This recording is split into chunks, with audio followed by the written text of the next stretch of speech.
पंच संतोष देशमुख यांना आधीच माहीत होतं की आपली हत्या होऊ शकते।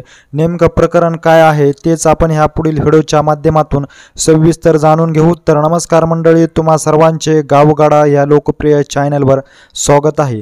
6 डिसेंबर रोजी सुदर्शन घुलेसह त्याचे काही साथीदार आवादा कंपनीच्या अधिकाऱ्याकडे खंडणी मागण्यासाठी आले, जे आपल्याला पाहण्यास मिळाले आहे।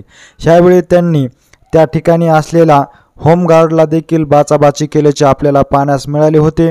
यानंतर त्या ठिकाणी सरपंच संतोष देशमुख यांनी जाऊन त्यांचा वाद मिटवण्याचं काम केले। ह्याचबरोबर गावकऱ्यांनी सुदर्शन घुलेसह त्यांच्या साथीदारांना चोप दिल्याचे देखील सांगण्यात येत आहे।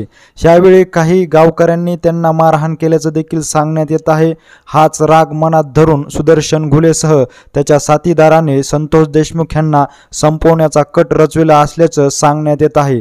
मात्र हा सर्व प्रकार घडल्याच्या नंतर संतोष देशमुख यांना काहीशी जाणीव झाल्याचं देखील सांगण्यात येत आहे की सुदर्शन घुले यांच्याकडून आपल्या जीवाला धोका निर्माण होऊ शकतं। मात्र ह्या गोष्टीकडे त्यांनी काळजीपूर्वक न पाहता टाळाटाळ केल्याचं देखील सांगण्यात येत आहे। त्याच वेळी जर त्यांनी ह्या प्रकरण जर गांभीर्याने घेतलं असतं तर कदाचित त्यांची हत्या झाली नसती, असं देखील सांगण्यात येत आहे। सुदर्शन घुलेसह त्याच्या साथीदारांनी 9 डिसेंबर रोजी सरपंच संतोष देशमुख यांचे अपहरण करून त्यांची निर्गुणपणे हत्या केल्याचं देखील आपल्याला पाहण्यास मिळालेलं आहे। या घटनेला जवळपास आता 3 महिने लोटत आलेले आहेत।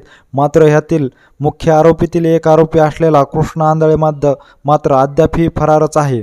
6 डिसेंबर रोजी घडलेल्या ह्या सर्व प्रकरणाच्या नंतर जर संतोष देशमुख यांनी सावधगिरी बाळगली असती तर कदाचित हा प्रकार घडला नसता, असं देखील सांगण्यात येत आहे। एकंदरीत ह्या सर्व घडामोडीविषयी नेमकं तुम्हाला काय वाटतंय हे आम्हाला आमच्या कमेंट बॉक्समध्ये नक्की कळवा।